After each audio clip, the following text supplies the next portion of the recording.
Good morning students. आज हम देख रहे हैं अपनी जियोग्राफी न्यू सिलेबस का तीसरा चैप्टर है जनसंख्या संगठन। तो इसमें देखना जनसंख्या संगठन, सबसे पहले हमें ये जानना जरूरी है जनसंख्या संगठन क्या है या किसे कहते हैं। तो देखना जनसंख्या संगठन क्या है। एक देश की जनसंख्या का उसकी विशेषताओं, एक देश की जनसंख्या का उसकी विशेषताओं जैसे आयु है, लिंग है, व्यवसाय आदि के आधार पर वर्णन करना क्या कहलाता है? जनसंख्या संगठन कहलाता है। आगे देखना जनसंख्या संगठन के कौन कौन से भाग है। जनसंख्या संगठन 4 भागों पर निर्भर करता है: लिंगानुपात, आयु संरचना, साक्षरता और व्यवसायिक संरचना। तो आगे देखिए लिंगानुपात। लिंगानुपात किसे कहते हैं? जनसंख्या में स्त्री और पुरुषों की संख्या के बीच के अनुपात को क्या कहा जाता है? लिंगानुपात। लिंगानुपात किसे कहते हैं? जनसंख्या में स्त्री व पुरुष के बीच के अनुपात को लिंगानुपात कहा जाता है। जनसंख्या में स्त्री व पुरुष की संख्या के बीच के अनुपात को लिंगानुपात कहा जाता है। और विश्व लिंगानुपात सूत्र क्या है? लिंगानुपात बराबर पुरुषों की संख्या बट्टा महिलाओं की संख्या इंटू 1000। क्या है? पुरुषों की संख्या बट्टा महिलाओं की संख्या इंटू 1000। तो आगे देखना सर्वाधिक लिंगानुपात। क्या सर्वाधिक लिंगानुपात किस महाद्वीप का है? यूरोप महाद्वीप का। कौन से महाद्वीप का है? यूरोप महाद्वीप का। सबसे कम लिंगानुपात कौन से महाद्वीप का है? एशिया महाद्वीप का। कौन से महाद्वीप का? अपने एशिया महाद्वीप का। लेकिन जनसंख्या की दृष्टि से सबसे बड़ा महाद्वीप एशिया महाद्वीप। ठीक है, आगे देखना, वापस से रिपीट करते हैं। जनसंख्या संगठन एक देश की जनसंख्या का उसकी विशेषताओं जैसे आयु, लिंग, व्यवसाय आदि के आधार पर वर्णन करना जनसंख्या संगठन कहलाता है। जनसंख्या संगठन 4 भागों पर निर्भर करती है: लिंगानुपात, आयु संरचना, साक्षरता और व्यवसायिक संरचना। लिंगानुपात क्या है देखते हैं। लिंगानुपात जनसंख्या में स्त्री और पुरुषों की संख्या के बीच के अनुपात को लिंगानुपात कहा जाता है। और हमारा जो लिंगानुपात का सूत्र है विश्व का, वो क्या है? लिंगानुपात बराबर पुरुषों की संख्या बट्टा महिलाओं की संख्या इंटू 1000। और सर्वाधिक लिंगानुपात वाला महाद्वीप कौन सा है? यूरोप महाद्वीप। और सबसे कम लिंगानुपात वाला महाद्वीप अपना एशिया महाद्वीप। और वैसे सबसे ज्यादा जनसंख्या वाला महाद्वीप एशिया महाद्वीप। जनसंख्या की दृष्टि से सबसे बड़ा महाद्वीप एशिया महाद्वीप। लिंगानुपात किसे कहा जाता है? किसी देश की जनसंख्या में महिलाओं और पुरुषों के संख्या के बीच के अनुपात को क्या कहा जाता है? लिंगानुपात। तो देखते हैं भारत में लिंगानुपात मापने का सूत्र। विश्व वाला तो क्या था? ऊपर तो था पुरुषों की और नीचे महिलाओं की। अब आगे अपना भारत में लिंगानुपात मापने का सूत्र स्त्रियों की संख्या बट्टा पुरुषों की संख्या इंटू 1000। आगे देखते हैं विश्व जनसंख्या वाला औसत लिंगानुपात। विश्व जनसंख्या औसत लिंगानुपात कितना है? 100 महिलाओं पर 102 पुरुष। ठीक है, सर्वाधिक लिंगानुपात कहां पर है? लातविया 100 महिलाओं पर 85 पुरुष। कितना? 100 महिलाओं पर 85 पुरुष। कितने हो गए? 100 महिलाओं पर 85 पुरुष। और न्यूनतम लिंगानुपात है यूएई, संयुक्त अरब अमीरात। कहां पर? संयुक्त अरब अमीरात। 100 महिलाओं पर 311 पुरुष। स्त्री प्रतिकूल लिंगानुपात किसे कहते हैं? स्त्री प्रतिकूल लिंगानुपात किसे कहा जाता है? देखना, जब किसी देश में लिंग अनुपात कम हो यानी पुरुषों के अनुपात में स्त्रियों की संख्या कम हो।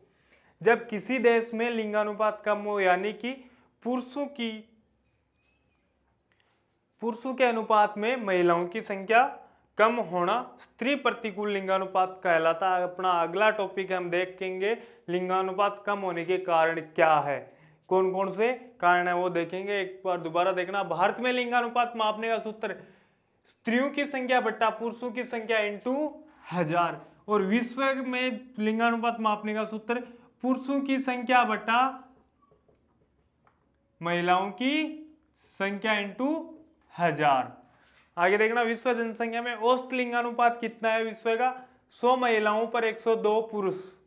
सर्वाधिक लिंगानुपात कहाँ का है? लातविया, 100 महिलाओं पर 85 पुरुष। और न्यूनतम लिंगानुपात है यूएई, संयुक्त अरब अमीरात, 100 महिलाओं पर 311 पुरुष। स्त्री प्रतिकूल लिंगानुपात किसे कहते हैं? जब किसी देश में लिंगानुपात कम हो, जब किसी देश में लिंगानुपात कम हो, अर्थात पुरुषों की संख्या के अनुपात पर या पुरुषों की संख्या के अनुपात में स्त्रियों की संख्या कम होना स्त्री प्रतिकूल लिंगानुपात कहलाता है। आगे हम देखेंगे लिंगानुपात कम होने के कारण। अपना पॉइंट है लिंगानुपात कम होने के कारण कौन कौन से हैं? कन्या भ्रूण हत्या, लड़कियों के साथ भेदभाव करना यानी कि शिक्षा स्तर में शिक्षा से संबंधित दूर रखना, या परिवार में लड़की लड़के के साथ भेदभाव करना, महिलाओं के प्रति घरेलू हिंसा, महिलाओं का निम्न आर्थिक सामाजिक स्तर, शिक्षा निम्न शिक्षा स्तर में बहुत ही न्यून, बाल विवाह, छोटी आयु में विवाह करना, दहेज प्रथा। भारत का लिंगानुपात कितना है? 2011 की जनगणना के अनुसार भारत का लिंगानुपात 943 व्यक्ति प्रति वर्ग किलोमीटर है। भारत का लिंगानुपात 2011 की जनगणना के अनुसार भारत का लिंगानुपात 943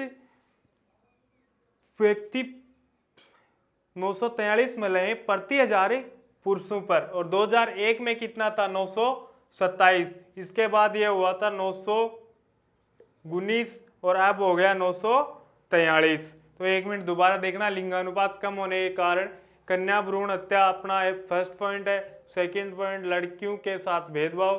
तीसरा पॉइंट है महिलाओं के प्रति घरेलू हिंसा। और 4 नंबर है महिलाओं का निम्न आर्थिक सामाजिक स्तर।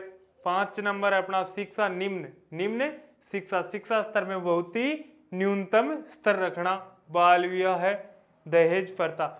2011 की जनगणना के अनुसार भारत का लिंगानुपात 943 महिलाएं प्रति 1000 पुरुष था, और 2001 में 927 था, उसके बाद 919 हो गया घटकर, और अब वापिस 943 हो गया। तो चलो आगे देखना आयु संरचना। हमने देखा था 4 घटक थे, कौन कौन से थे जनसंख्या संगठन के? जो एक तो लिंगानुपात है, हो गया। आयु संरचना हमारा 2 नंबर है। यह आयु संरचना क्या है? आयु संरचना विभिन्न आयु वर्गों में लोगों की संख्या को दर्शाती है। क्या है? आयु संरचना विभिन्न आयु वर्गों में लोगों की संख्या को दर्शाती है। इसे मुख्यतः 3 वर्गों में बांटा गया है। कितने वर्गों में? 3 वर्गों में। एक तो है 0 से 15, 15 से 59 आयु और 60 से अधिक आयु वाले व्यक्ति। तो देखते हैं हम 0 से 15 आयु वाले व्यक्ति, यह है आश्रित जनसंख्या। जो 0 से 15 वाले व्यक्ति है, जो बच्चे, वो आश्रित जनसंख्या है, क्योंकि वे शिक्षा में व्यस्त रहते, शिक्षा ग्रहण करने में, और ना ही किसी कार्य में कार्यरत रहते हैं, इसीलिए वो हमारे ऊपर जो 15 से 59 की आयु उन पर आश्रित रहते हैं। यह आश्रित जनसंख्या है, इसमें बच्चे शामिल हैं। इस उम्र में बच्चे विकास के दौर में होते हैं एवं शिक्षा प्राप्त करने में व्यस्त रहते हैं। अभी मैंने बताया था कि शिक्षा स्तर में विकास रहता है, इसीलिए वह आश्रित रहते हैं। 0 से 15 वाले हैं वो 15 से 59 पे आश्रित रहते हैं। इस आयु में जनसंख्या अधिक होने पर देश में जो शिक्षा नीति है उस पर खर्च ज्यादा आता है। आगे देखना, एक चीज ध्यान रखना, जैसे हम देख रहे हैं 0 से 15, ये किस पर आश्रित है? 15 से 59 पर। और जो ये 60 वर्ष से अधिक है, ये किस पर आश्रित है? ये भी 15 से 59 पर।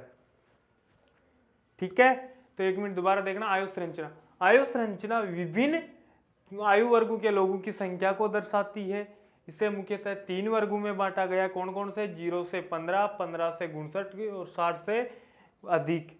तो 0 से 15 वाले आश्रित रहते हैं 15 से 59 पे, और 60 वाले भी 15 से 59 पर आश्रित रहते हैं। 0 से 15 वाले में क्या है? बच्चे शामिल है, यह आश्रित जनसंख्या है। इसे आश्रित जनसंख्या क्यों कहा जाता है? इस उम्र में बच्चे विकास के दौर में होते हैं, शिक्षा प्राप्त करने में व्यस्त रहते हैं, इसलिए इसे आश्रित जनसंख्या भी कहा जाता है। इस आयु में जनसंख्या अधिक होने पर शिक्षा में ज्यादा खर्च होता है। तो आगे देखिए अपना 2 नंबर 15 से 59 आयु वर्ग। 15 से 59 2 नंबर, एक तो हो गया 0 से 15, दूसरा है अपना 15 से 59 आयु वर्ग। यह कार्यरत जनसंख्या वर्ग है, कार्यशील जनसंख्या वर्ग है। मैंने कहा था ना 0 से 15 वाले भी 15 से 59 पर आश्रित है और 60 से अधिक वाले भी 15 से 59 पर आश्रित है। इस वर्ग के सभी लोग देश के विकास में सहयोगी होते हैं। 60 से अधिक इस वर्ग में जनसंख्या अधिक होने पर देश में विकास की गति में वृद्धि होती है। जनसंख्या जो 60 से वृद्ध जनसंख्या अधिक होने से देश के विकास में गति में वृद्धि होती है। इसमें मुख्यतः वृद्ध जनसंख्या शामिल है। ऐसी जनसंख्या अधिक होने पर देश में स्वास्थ्य संबंधी सेवाओं, पेंशन आदि का खर्च बढ़ता है। देश में वृद्ध जनसंख्या बढ़ने पर किसका खर्चा बढ़ता है? स्वास्थ्य संबंधी सेवाओं और पेंशन का खर्चा बढ़ जाता है। आगे देखिए 15 से 59, वापस रिपीट करते हैं एक बार। जो 0 से 15 है वो किस पर आश्रित है? 15 से 59 पर। और 60 से अधिक वाले भी 15 से 59 पर आश्रित है। यह जनसंख्या भी जो 60 से अधिक वाली जनसंख्या, यह भी आश्रित जनसंख्या कहलाती है। तो देखना 15 से 59 यह कार्यरत जनसंख्या वर्ग है। इस वर्ग के सभी लोग देश के विकास में सहयोगी होते हैं। 60 से अधिक वाला, इस वर्ग में जनसंख्या अधिक होने पर देश में विकास की गति में वृद्धि होती।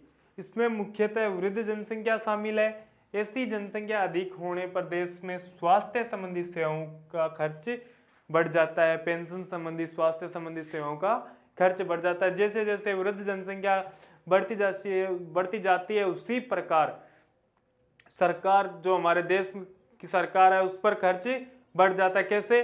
जैसे स्वास्थ्य सेवाओं संबंधी नई तकनीकी को विकास, पेंशन आदि का खर्च बढ़ जाता है। तो आगे देखना, जो डायग्राम के माध्यम से देखेंगे कि 1961 से लेके और हमारी 2011 की जनगणना है, यहाँ तक 0 से 14 में तो कितनी वृद्धि हुई, 15 से 64 में कितनी वृद्धि हुई, 65 से ऊपर वालों में कितनी वृद्धि हुई। तो चलो आबादी वर्ग इधर आ गया, जैसे 0 से 14 आयु वर्ग, 15 से 64 आयु वर्ग, 65 से ऊपर वाले आयु वर्ग में। जो जनगणना वर्ष है 1961, 71, 81, 1991, 2001, 2011, 10 वर्षों के अंतराल पर। तो देखना जो 0 से 14 वर्ष का आयु वर्ग है वो 1961 में कितनी थी? 41, 1971 में 41.2, 1981 में 39.5, यानी कि कम होती जा रही है आगे आगे। 1991 में देखना 37.7, 2001 में है 34.3 और 2011 में बिल्कुल से ही डाउन आ गई, 30.2 हो गई। आगे देखना 15 से 64 वाला 2061 में कितनी है? 56, 1971 में 55.5। ये देखना इस जो आयु वर्ग है। आगे है 1981 में 57 हो गई, यानी कि बढ़ोतरी हो रही है। 1991 में 58.4, 2001 में 61.4 और 2011 में हो गया 64.8, यानी कि इसका वीकनेस पॉइंट यानी कम होने वाला वर्ष कौन सा था? 1971। क्वेश्चन बन सकता है कि 15 से 64 आयु वर्ग में कम होने वाला वर्ष यानी कि ऋणात्मक वृद्धि वाला वर्ष बताइए, तो कौन सा है? 1971। ठीक है, आगे देखते हैं 65 से ऊपर वाले। 65 से ऊपर वाले 1961 में हो गया 3, 1971 में 3.3 हो गया, 1981 में 3.5 और 1991 में 3.9, 2001 में 4.3 और 2011 में 5। तो आगे देखना आयु लिंग पिरामिड। क्या है आयु लिंग पिरामिड? लिंग एवं आयु के आधार पर जनसंख्या की विशेषताओं को दर्शाना ही क्या कहलाता है? आयु लिंग पिरामिड। जैसे बना नहीं होता है, बनाते हैं लोग, जैसे आपकी बुक में मिलता होगा ऐसे।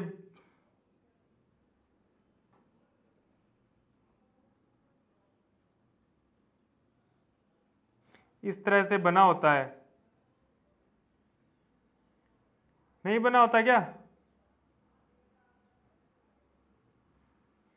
इस तरह से बनाया होता है। इसमें जैसे इधर तो ये नीचे तो वर्ष आ गए, 2001 है, 2002 है, 2003 है, 2004, 2005, 2006, 2007, 2008 और 2009, और ऊपर है ये इधर वृद्धि हो गई कि कब ऋणात्मक हो रहा है और कौन से वर्ष में ऋणात्मक है, कौन से में ज़्यादा बढ़ रहा है, कौन से में वापस ऋणात्मक हो रहा है और कौन से में ज़्यादा बढ़ रहा है। तो चलो वापस से देखते हैं आबादी आयु वर्ग। 0 वाले 1961 में 41 हो गई, 1971 में 41.2 हो गई, 1981 में 39.5 हो गई, 1991 में 37.7, 2001 में 34.3, 2011 में 30.2।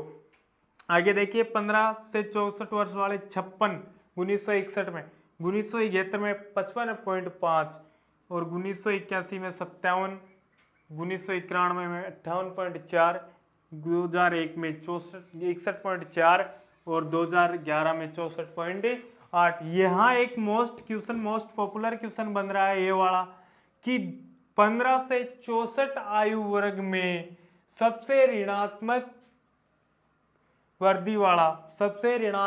वृद्धि वाला वर्ष कौन सा है और कितनी वृद्धि थी? तो 56 से 55.5 हो गई 1971 वर्ष। 65 से ऊपर वाले में देखना 3 है, वो 1961 में 3, 1971 में 3.3, 1981 में 3.5, 1991 में 3.9 और 2001 में 4.3 और 2011 में 5। आगे देखना आयु लिंग पिरामिड। लिंग एवं आयु के आधार पर जनसंख्या की विशेषताओं को दर्शाना आयुलिंग पिरामिड। आयुलिंग पिरामिड का 1 नंबर पॉइंट है विस्तारित होती जनसंख्या पिरामिड। कौन सा है? विस्तारित होती जनसंख्या पिरामिड। इसमें 1 नंबर है, इसका आकार त्रिभुजाकार होता है। किसका आकार? विस्तारित होती जनसंख्या का जो पिरामिड है इसका आकार त्रिभुजाकार होता है। जनसंख्या दर ज्यादा होने की वजह से कम आयु में जनसंख्या ज्यादा होती है। जैसे 0 से 15 वाले में जनसंख्या दर ज्यादा है तो कम आयु में जनसंख्या ज्यादा हो गई।